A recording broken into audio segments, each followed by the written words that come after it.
Fala pessoal, tudo bem com vocês? Olha só, desde já, like no vídeo, inscrição no canal, por favor, é muito importante pra mim. Hoje a gente vai falar sobre os playoffs da National Hockey League, que começam hoje, nesse momento que eu estou gravando este vídeo. Jogo 1 entre Boston Bruins e Washington Capitals. Quem diria, Zdeno Chara, depois de anos capitaneando o Boston Bruins, estreando pelo Washington Capitals numa pós-temporada, enfrentando justamente o seu ex-time. Isso é uma coisa maravilhosa, e que legal poder estar gravando de tarde, onde eu posso falar mais alto, né? Nos últimos vídeos eu tenho gravado um pouco mais de noite, para não acordar o povo aqui de casa, falando um pouquinho mais baixo, mas enfim, vamos seguir. Vamos falar sobre essa pós-temporada, porque temos confrontos interessantes, temos confrontos discrepantes, temos duelos equilibrados, e eu vou tentar trazer aqui um pouquinho do que eu acho que vai acontecer em cada série. A gente vai começar falando sobre os confrontos da divisão Oeste, e a gente começa falando de Vegas Golden Knights e Minnesota Wild. De longe é um dos confrontos mais equilibrados de todas as séries e é o mais equilibrado da própria divisão. A gente tá vendo o Kaprizov fazendo uma grande temporada, Kakkonen jogando muito bem no gol, Kevin Fiala numa fase goleadora, pontuadora maravilhosa. Só que do outro lado a gente tem um Vegas que tá com um time inteiramente equilibrado. A gente tem Robin Lehner e Marc-Andre Fleury, que o Fleury quebrou muitos recordes nessa temporada, e ao mesmo tempo os dois ganharam o prêmio Jennings como os goleiros que menos cederam gols. Tivemos também a defesa jogando num nível muito alto, principalmente com Shea Theodore e o Alex Pietrangelo. Pietrangelo encaixou muito bem na equipe. E nas linhas de ataque, cara, a fase que o Riley Smith está vivendo, a fase goleadora do Mark Stone, é um time que está impressionando a cada jogo, porque eu acho muito interessante o fato de que eles costumam ter pelo menos 30 chutes por partida, então eles pressionam muito bem na frente. Eles deram azar contra Colorado? Deram muito azar, porque o Grubauer jogou muito bem. Mas eu acredito que Vegas tem aqui um ligeiro favoritismo e, na minha opinião, deve ganhar em 6 ou 7 jogos. A outra série é a mais discrepante. A outra série envolve St. Louis Blues e Colorado Avalanche. O Blues tem ótimas peças que não estão jogando bem. A gente tem o Tarasenko, que voltou e não tá ainda naquele ritmo. A gente tem o O'Reilly, que nas últimas partidas tem perdido algumas chances que antes ele não costumava perder. A gente tem na defesa uma dependência muito forte das boas atuações do Justin Faulk e do Perron, e a posição de goleiro que não é segura, né? A gente tem o Binnington, que não é mais aquele goleiro que deu uma Stanley Cup no jogo 7 contra Boston, e tem o Ville Husso, que ainda não é uma unanimidade.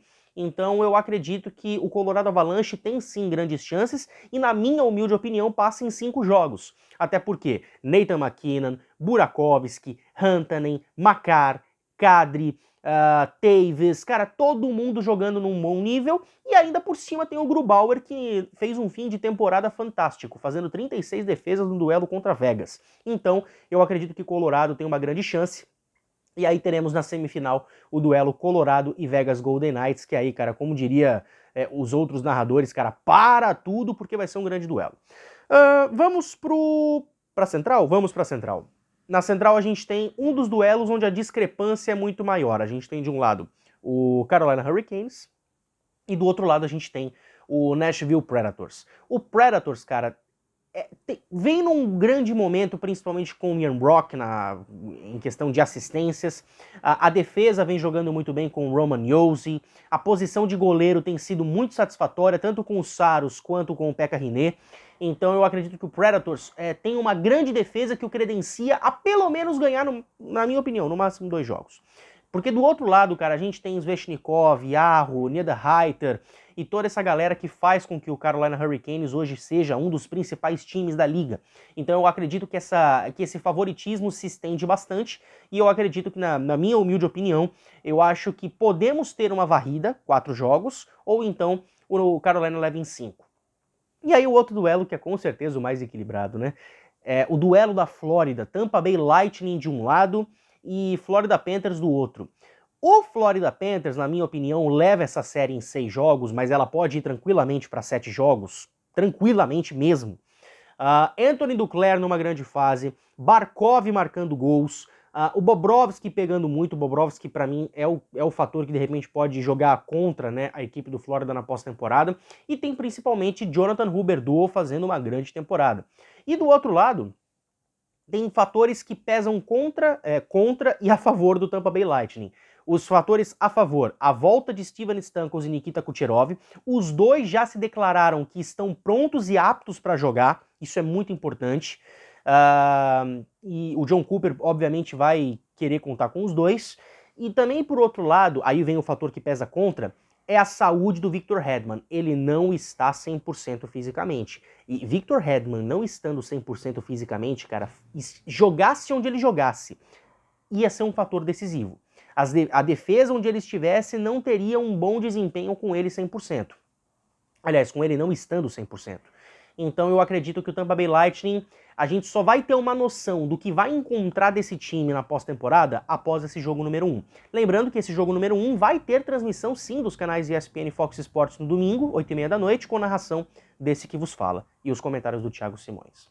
Agora vamos para a Norte. A Norte vai ter o Toronto Maple Leafs contra o Montreal Canadiens. O Montreal Canadiens demorou muito para se classificar para a pós-temporada, teve 3 chances, se classificou só na terceira.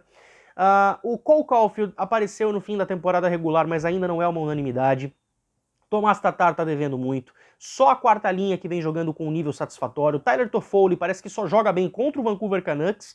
E ainda por cima a gente tem o Nick Suzuki, que não tá fazendo um segundo ano daquele jeito que a gente esperava dele, né? Então, Montreal tá devendo bastante. Fora que não tem o Carey Price no gol. O Jake Allen tá segurando a bronca? Tá segurando, mas cara, Carey Price é um fator que desequilibra.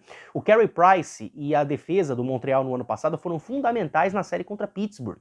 Então, e ainda por cima pode ter a volta do Shea Weber. Então, a boa notícia para Montreal é a volta do Shea Weber para atuar junto com o Jeff Petrie, e aí essa dupla defensiva, de novo, pode ter um fator decisivo, caso o Montreal se classifique, o que eu acredito que não vai acontecer. Tanto que essa é a série que eu acredito 100% na varrida. Eu acredito que o Toronto Maple Leafs se classifique em 4 jogos. A gente tem o Auston Matthews em temporada de concorrer ao Hart. A gente sabe que o Hart com certeza deve ir para o McDavid. A gente tem o Marner e o Tavares auxiliando bastante. Então eu acredito sim que o Toronto Maple Leafs não vai encontrar nenhuma dificuldade. Do outro lado, a gente tem o Edmonton Oilers contra o Winnipeg Jets. E aí, cara, é a série mais equilibrada de longe dessa divisão. A gente tem as 2 primeiras linhas da equipe do Winnipeg Jets jogando bastante. Kyle O'Connor vem numa grande temporada. E do outro lado, aliás, tem também o Hellenbuck, né? O Hellenbuck sempre tem que ser lembrado, é um grande goleiro. E do outro lado, a gente tem alguns problemas. A gente tem, obviamente, Draisaitl e McDavid, que são fatores decisivos. Temos, isso é ótimo. A gente tem o Nugent Hopkins, que vez em outra aparece nos momentos ideais. Tem. Mas, cara, o Nugent Hopkins não aparece a todo momento para auxiliar os 2 principais jogadores. A gente tem uma dependência muito forte das boas atuações defensivas do Darnell Nurse, embora o Ethan Bear tenha aparecido muito bem nas últimas partidas. Enfim, o Puljujarvi ainda não está aparecendo daquela forma que a gente imagina. A posição de goleiro não é segura em Edmonton, o Mike Smith não transmite confiança. Então, assim, se depender do jogo individual, o Edmonton leva em 6 ou 7 jogos. Mas se o fator coletivo fizer diferença, eu acredito que o Winnipeg passa em 6 jogos.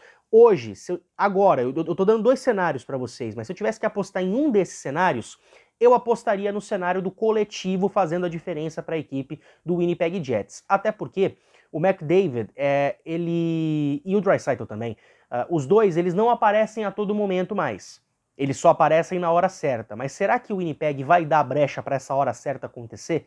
Então eu acredito que as peças jogando juntas em Winnipeg vão fazer mais diferença. E aí a gente vai agora para o leste. O leste, na minha opinião, tem as séries mais equilibradas.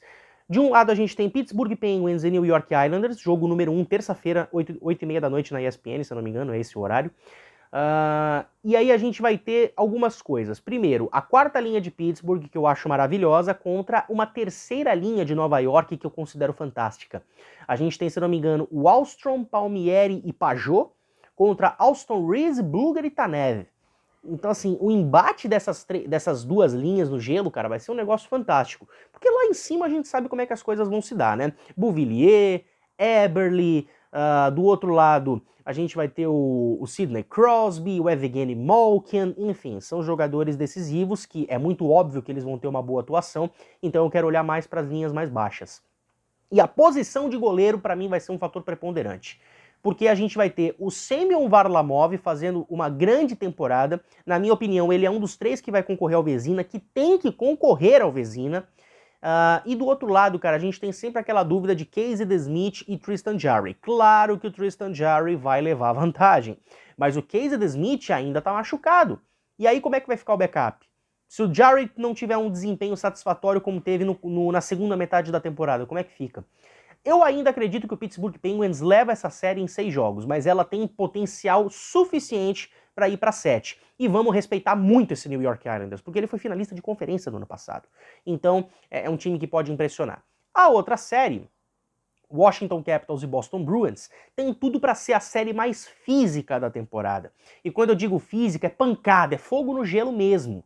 A gente, como eu falei, vai ter o Zdeno Chara na defesa de Washington, Tom Wilson, que eu espero e rezo a Deus que só se concentre em jogar hockey, que não queira brigar, que não queira fazer besteira. A gente ainda vai ter a ausência do Evgeny Kuznetsov. Eu acho que isso é um fator importante, tanto que o Anthony Mantha tá subindo para jogar na primeira linha, provavelmente, então isso é um fator também decisivo. O Tom Wilson vai ficar jogando na segunda junto com o Lars Eller. E aí do outro lado a gente tem um Boston Bruins que tá completo. Vai ter o Brandon Carlo, vai ter o Taylor Hall, vai ter a primeira linha completa, vai ter a defesa completa, os goleiros estão saudáveis, isso é mais importante. E quando eu digo goleiros, eu não falo só do Husky e do Halak, eu falo do Jeremy Swayman. O Jeremy Swayman, que jogava no Providence Bruins, ele foi uma grata surpresa nessa temporada. Então eu acredito que na posição de goleiro o Boston Bruins está seguro.